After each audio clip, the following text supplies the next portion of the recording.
तो आज हम डिस्कस करने वाले हैं दुनिया के सबसे बड़े और गंभीर सवालों के बारे में। पढ़ाई कैसे करें, पढ़ाई में इंटरेस्ट कैसे लाए, पढ़ाई को एकदम कंसंट्रेशन के साथ कैसे पढ़े, कोई भी चीज़ कैसे पढ़े कि एक ही बारी में सब याद हो जाए। चलिए बिना टाइम गवाए मैं आपको एक कहानी सुनाने लग जाता हूँ। ये कहानी है स्वयं आपकी।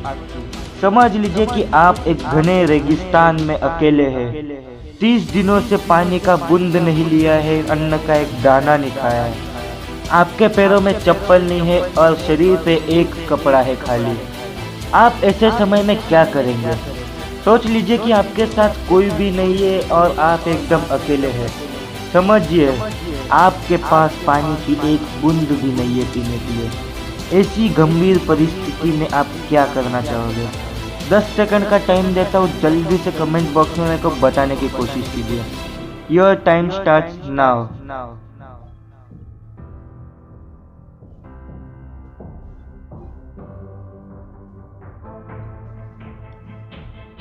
आई होप आप सभी ने आंसर तो कमेंट बॉक्स में दे ही दिया होगा। अगर नहीं दिया है तो भी कोई टेंशन की बात नहीं है, मैं बता ही दूंगा। तो आप ऐसे परिस्थिति में आप अपनी टॉयलेट पियोगे। हाँ, मैं सही बोल रहा हूँ, पर यह हकीकत है। आप ऐसे परिस्थिति में अपनी टॉयलेट पियोगे। यही एक ब्रह्मांड उपाय होता है रेगिस्तान में इंसानों को थोड़े दिनों के लिए तो सरवाइव करने के लिए। मैं अभी आपको बोलूँ कि जाओ बोतल में जाओ और टॉयलेट निकाल के पीने लग जाओ, क्या आप पियोगे? आप बोलोगे यार कैसी बेवकूफ़ों वाली बातें कर रहे हैं, हम अपनी टॉयलेट क्यों पिए? हमारे पास तो फिल्टर का पानी है, फ्रिज में ठंडा ठंडा पानी है, हमारे पास पैसा है, हम तो जाके पानी पी लेंगे। पर रेगिस्तान में कहाँ मिलेगा आपको फिल्टर? रेगिस्तान में कहाँ मिलेगा आपको फ्रिज? रेगिस्तान में कहाँ मिलेगा आपको दुकान? ऐसे समय पे आप अपनी टॉयलेट पियोगे। आप अपने टॉयलेट क्यों पी रहे हो आपको पता है? क्योंकि आप मजबूर हैं। आप अपनी टॉयलेट पीने के लिए बहुत ही ज़्यादा मजबूर हो गए हो और घर में आपके पास सब कुछ है, आपके पास मजबूरी नहीं है वो करने की। तो पढ़ाई भी कोई ऐसी इस चीज़ है। जो टॉप आता है वैसा नहीं है कि उसको भगवान ने एक अलग सा दिमाग ला के दे दिया है और वो हमेशा पढ़ता है और टाइप कर देता है। पर जो टॉप आता है उसकी कोई तो मजबूरी होगी।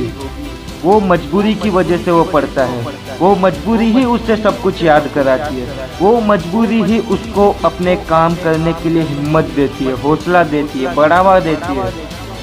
आपकी भी कोई तो मजबूरी होगी। अपने परिवार में जाके बैठिए, थोड़ा मोबाइल को थोड़ा साइड में रखिए और देखिए कि कितनी मजबूरी से गुजर रहे हैं आप। इधर बहुत सारे लोग बहुत ही ज़्यादा फ्री होंगे, बहुत ही ज़्यादा टेंशन मुक्त होंगे, पर ऐसा कोई इंसान नहीं है जो टेंशन फ्री रह सकता है सिवाय बच्चों के। आपके भी जीवन में कोई तो मजबूरी होगी। चले मैं एक आपको बताता हूँ कहानी। जब हिरन सुबह उठता है तो वो ये सोचता है कि आज अगर जल्दी नहीं भागा तो मैं किसी का खाना बन जाऊंगा। उसी समय उसी जगह थोड़ी ही दूर पे जब एक शेर उठता है तो वो भी यही सोचता है कि आज अगर मैं तेज नहीं भागा तो भूखा ही मर जाऊंगा। क्या फायदा शेर होने का? उसको भी भागना है और हिरन को भी भागना है। इधर दोनों जानवर अलग है पर दोनों की सोच सेम है। दोनों के मकसद अलग है पर दोनों का गुजरना एक ही मुश्किल से है। दोनों के रास्ते तक अलग है पर दोनों की मंजिल एक ही है। इस कहानी पे ही आधारित है हमारा आज का टॉपिक। समझ लीजिए कि आप हिरन और शेर है। अब कोई झगड़ा मत करना कि मैं शेर बनूंगा मैं हिरन बनूंगा, दोनों सेम ही है, दोनों को भागना ही है अपनी जान बचाने के लिए। तो समझ लीजिए कि आप हिरन और शेर है, समझ लीजिए हिरन ही है। और हिरन को जैसी अपनी जिंदगी प्यारी है, हर स्टूडेंट्स को अपना फ्यूचर प्यारा होता है। हिरन अपनी जिंदगी बचाने के लिए भाग रहा है तो स्टूडेंट्स को अपना फ्यूचर बचाने के लिए पढ़ना पड़ेगा। आप बोल रहे होंगे ये कहाँ से कहाँ लेके जा रहा है, पर ये हकीकत है। कोई भी चीज करने से पहले आपको उसके फायदे चाहिए, आपको उसकी इम्पोर्टेंस चाहिए कि भाई हम ये चीज तो करेंगे पर इसका फायदा क्या होगा, हमें इससे क्या लाभ होगा। तो मैं आपको पढ़ाई के बारे में फायदे बताने वाला हूँ। सब लोग बोलेंगे पढ़ाई के बहुत फायदे हैं, इससे बहुत कुछ होता है, पर कोई ऐसा नहीं बोलेगा कि पढ़ाई से ही सब कुछ होता है। सब बोलेंगे कि पढ़ाई से आपको जॉब मिलेगी, अच्छा फ्यूचर बनेगा, रहने के लिए घर मिलेगा, परिवार के लिए पैसा मिलेगा। पर कोई ऐसा बोलता है क्या कि पढ़ाई करने से कुछ अच्छा काम करोगे और मरने से पहले ऐसा लगेगा कि पढ़ाई करके कुछ तो किया ज़िंदगी में आके। पहले के ज़माने में बहुत लोग बिना पढ़ाई करके सिर्फ टैलेंट के दम पे बहुत बड़े हो जाते थे, पर आज का ज़माना अलग है, आज की टेक्नोलॉजी अलग है, मॉडर्न ज़माना बदल गया है। हमें पढ़ाई ही सब कुछ माननी ही होगी। कुछ लाइनें लिखी है आपके लिए, थोड़ा ध्यान से सुनना, खराब लगे तो कमेंट बॉक्स में बता देना। फ्यूचर बनाना इतना आसान नहीं, मेहनत करके कुछ दिखला दे। बच्चों, अगर तुम कुछ ठान लो तो प्रॉब्लम का सॉल्यूशन निकालते निकालते पेन की निप भी तू पिघला दे। कभी तो मेहनत का स्वाद चख के देखो, राई का सच में पहाड़ बना सकोगे। एक बार क्लास में टॉप तो करके दिखाओ, बाप का सीना चौड़ा कर दोगे। असफलता पर हंसने वाले तो बहुत देखे हैं, कभी नहीं पता चलना चाहिए तुम्हारी मेहनत के बारे में उन्हें। सबको एक ही साथ में झटका दो अपनी सफलता का और छुड़ा दो सबकी बुरी तरह से पसीने। थर्ड क्लास शायरियों के लिए मैं आपसे माफ़ी मांगता हूँ, पर अपने जीवन की कुछ कहानी मैं आपके साथ शेयर करना चाहता हूँ। मैं खुद 5th क्लास में अपने आप को डरा हुआ, सहमा हुआ बच्चा समझता था। अपनी काबिलियत से मैं खुद ही अनजान रहता था।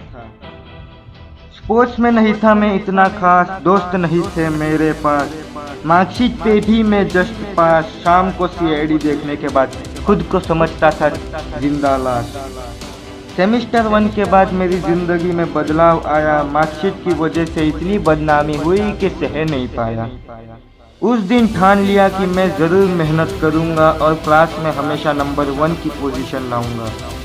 फिर क्या, 6 महीने के बाद सेमेस्टर 2 का रिजल्ट आया और सबके मुंह खुले के खुले रह गए। मैथ्स में जहाँ थे 60 में से 23 और अब है 60 में से 60, नहीं बचे किसी के जुबान पे एक भी बात। सबके जीवन में एक तो टर्निंग पॉइंट आता ही है, उसे हमें खुशी खुशी स्वीकारना पड़ता है। अगर किसी ने इस टर्निंग पॉइंट को पार कर लिया तो उसका फ्यूचर खुद ब खुद बन जाता है। मैं इतनी देर से वीडियो बना रहा हूँ, आपको क्या समझ में आया, आपको क्या सीख मिली इससे? आप मुझे कमेंट बॉक्स में 5 सेकंड में लिख के बताइए।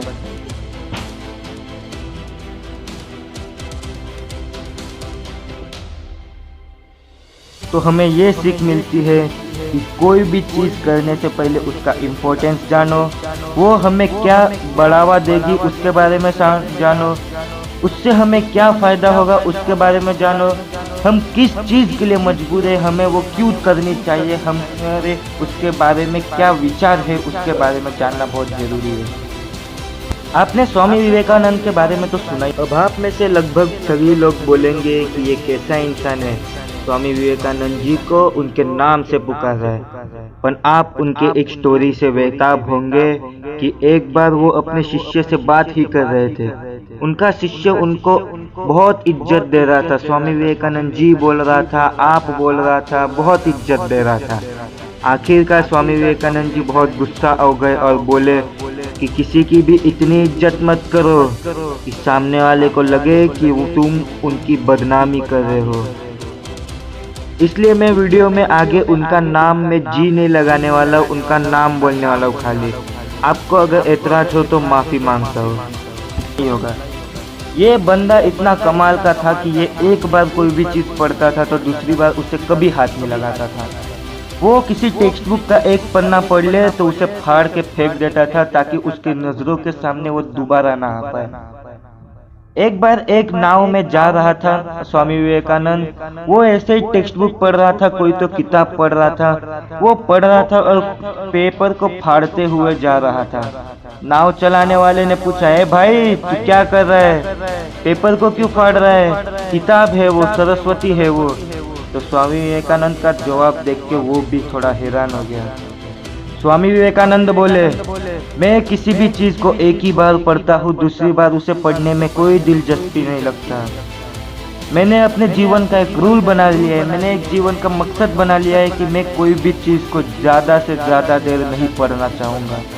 मैं कोई भी चीज़ एक ही बार में याद कर लूँगा। तो नाव चलाने वाले ने बोला, तू सच में सब कुछ याद कर लिया है? स्वामी विवेकानंद ने बोले कि कोई शक? तो उसने नदी में से एक पेपर उठाया, उसको खोला और उसके पेज नंबर खाली बताया स्वामी विवेकानंद को। स्वामी विवेकानंद ने स्टार्टिंग के लेटर से लास्ट तक सब कुछ बता दिया। क्यों थे इतने टैलेंटेड वो? क्यों थे इतने होशियार वो? कोई भी चीज को एक ही बार में याद कर लेना कैसे संभव है किसी के लिए? स्वामी विवेकानंद ने अपने जीवन का मकसद ही बना लिया था, वो जीवन का रूल बना लिया था वो, और वो उस पे हमेशा काम करते थे। इतने बड़े रीडर थे। उनके जीवन के बारे में एक और कहानी मैं सुनाना चाहूँगा। वो हमेशा अपनी किताब कबाड़ियों में रखते थे, अपनी किताब बेकार जगहों पे रखते थे, ताकि जब भी वो उधर जाए तो सबसे पहले अपनी कबाड़ियों में से किताब उठाए और अपना टाइम बचा के उन्हें पढ़ने लग जाए। एक दिन उनके घर पे एक अंग्रेजी अफसर आया। तब तो आज़ादी नहीं हुई थी, इसलिए ब्रिटिश लोग के जमाने की बात है। तब उधर एक ब्रिटिशर आया और उन्होंने देखा कि स्वामी विवेकानंद की भगवत गीता की किताब एकदम बॉटम पे थी और वो सारी किताबें, उधर ब्रिटिशर्स की भी किताबें थी, वो सब उनके ऊपर थी। ब्रिटिशर हंस के बोला कि क्या विवेकानंद जी, आपने आखिरकार मान ही लिया कि भगवत गीता कुछ नहीं है और हमारी किताबें सब कुछ है। आपकी किताब एकदम नीचे है और हमारी किताबें ऊपर झूल रही है। आखिरकार आपने मान ही लिया कि हम सबसे आगे हैं और हिंदू धर्म सबसे पीछे है। फिर स्वामी विवेकानंद क्या, वो तो जवाब देने से रहते नहीं थे। उन्होंने भगवत गीता की किताब हटा दी और देखते ही देखते पूरी किताबों की डीग नीचे गिर गई। स्वामी विवेकानंद का जवाब जरूर सुनिएगा। भाई, भगवत गीता तो बेस्ट थी। वो नीचे थी इसलिए सब लोग ऊपर थे। वो नीचे से सबको प्रोटेक्शन दे रही थी। वो नीचे थी इसलिए तुम लोग राज कर रहे थे, और वो हट गई, सब लोग चूर चूर हो गए, सब लोग गिर गए, किसी की इज्जत नहीं बची। तो हमें इन दोनों कहानियों से बहुत सारी सीख मिलती है, मैं बयां नहीं कर पाता।